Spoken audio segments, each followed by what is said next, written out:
Hi everybody, my name is Sid. I'm the PR Director for the Salvation Army here in Sacramento. Right next to me is Lois Price, our longtime volunteer, and we got some sad news. Lois is moving to Denver, Colorado to be, it's sad for us, but good for you because you're going to be closer to your family, isn't that right? That's correct. My son lives there. Your son lives Yes, and he's been after me for a few years to come, and I finally made up my mind it was time to go. So he wants basically for you to cook. That's the only reason. So he's selfish in that way. Oh, very, very much so. No, he has a family there, and I'm not going to be living with them, but I'll be close by. Close by. Close by.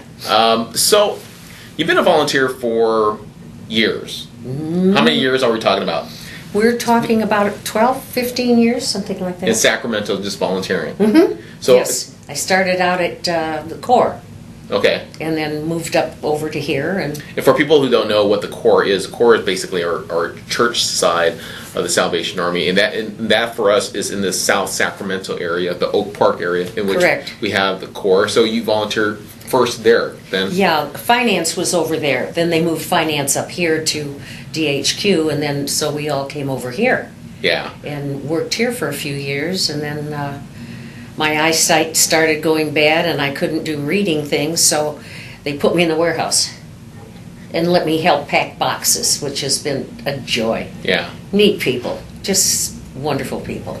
And the funny thing is, when you were starting to do that food packing at our Family Services warehouse, not only were you doing that, but you were also lending your talents to the other volunteers, meaning that, what were you doing? What were you teaching there, Lois? Oh, I was teaching line dancing. Line dancing! Rock, turn, line,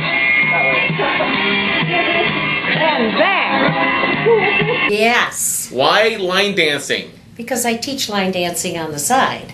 And so Ava decided she wanted me to... Ava's our volunteer coordinator. Yes, and she decided that it would be nice for me to give the guys a break during the packing routine, and so we started having line dancing when we'd take a break. And it would be like, almost like the electric slide, but not really the electric slide, yeah. Right? And other things, and other dances. And folks would get into it, right? Yeah, I was amazed at how well the guys took to it. Because I only have 2 men in my regular class, and they've been doing it for years, but these guys were just very willing to learn how to dance. And I did it myself. Well, I loved it. It was a lot of fun. Well, you wanted to take pictures more than anything. Yeah. Yeah. Yeah. Yeah. Checking out the ladies like yourself there, Lois. So, what did you get out of volunteering for the Army? How much did it meant to you as a volunteer, as a person here in Sacramento? As a person, it has just meant the world because I have no family here. So the Salvation Army became my family, and I got involved in the adult rehabilitation section where the men come to get cleaned up from drugs and alcohol, and I became their house mother, so to speak. I give them mints and cough drops every week, and they look forward to that. Yeah. And I'm going to miss them a lot. I got started going over there when Grady Brown was here, and it was just an awful lot of fun, and I enjoyed it immensely. And I never stopped when Grady left. I just kept going back. And not only have you volunteered with our adult rehab center and with the administrative side and the financial side, but you've also done Christmas as well. Yeah. Well, and since you've been here, I've helped on the Christmas. What's the name of it? Celebrity bell ringing. Celebrity bell ringing, right? And that's been a lot of fun. Yeah. And being around to hassle you has been a real joy. And but I like doing the outside events, the single events, and I remember one time when 9/11 happened that they people were calling from all over town wanting us to bring kettles, and I've forgotten who was in charge at the time, but I think it might have been Doug Riley. And he said, we don't take kettles out at, any time of the year. But the people wanted kettles. Mm-hmm. So we got kettles out for the people after 9/11. Because people wanted to donate. They wanted to donate, and it was amazing. I was real impressed with the city. You were touched coming by it. through. Yeah. Yeah. Is there any one instance that kind of has stood out for you when you think about all the time that you volunteered for the Army? Any type of stories that you can think of? Well, that was one there that I just told you, and I think the Feed the Children. Yeah. That's a great, and the Christmas giveaways, the toy donations, and the food baskets and everything. That's always so moving for us to do that.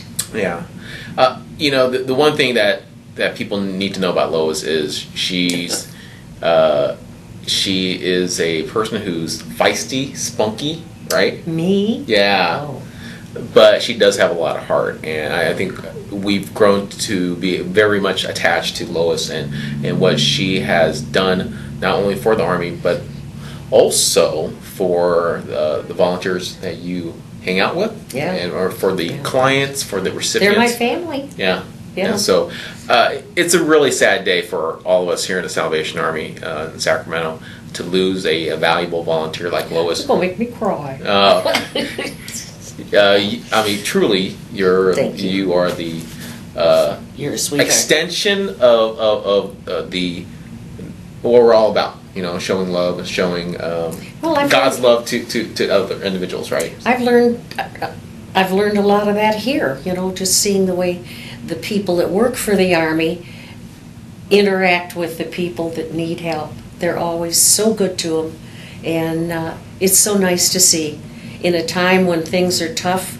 And that's one of the things I enjoyed working in the warehouse about. The people that came in and that had lost their jobs and everything, and they were just so embarrassed, and I was able to talk to them and say, you're not alone. We're here for you. Come back when you need help again. And they were glad to talk to somebody about it, and that was something neat that I could share with them, and because times are tough right now for everybody. Absolutely. And me especially, moving. And you're moving to Denver, and the one thing I have to say is you can't be a Bronco fan. Oh, I'm not going to be. Yeah, Bronco fans are like, They're bad.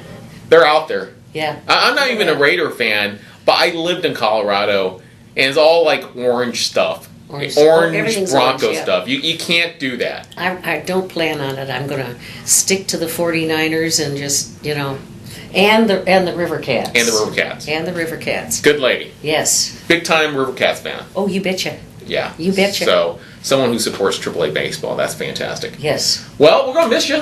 Thank you. I'm going to miss you too, darn it. I may, yeah. Especially to you. I have that effect on ladies, So, hopefully, maybe I'll buy you a plane ticket. I'm cheap. I know you are. Maybe I can get some donation and get a plane ticket for you to fly back and volunteer during the holiday season. That would be wonderful, and I would come. Don't count on it. All right, this is Lois. She's I'm awesome. leaving. She's fantastic. But we will definitely miss her. Thank you very much. Thank you very much, Cindy. She's great. It's been a pleasure, honey.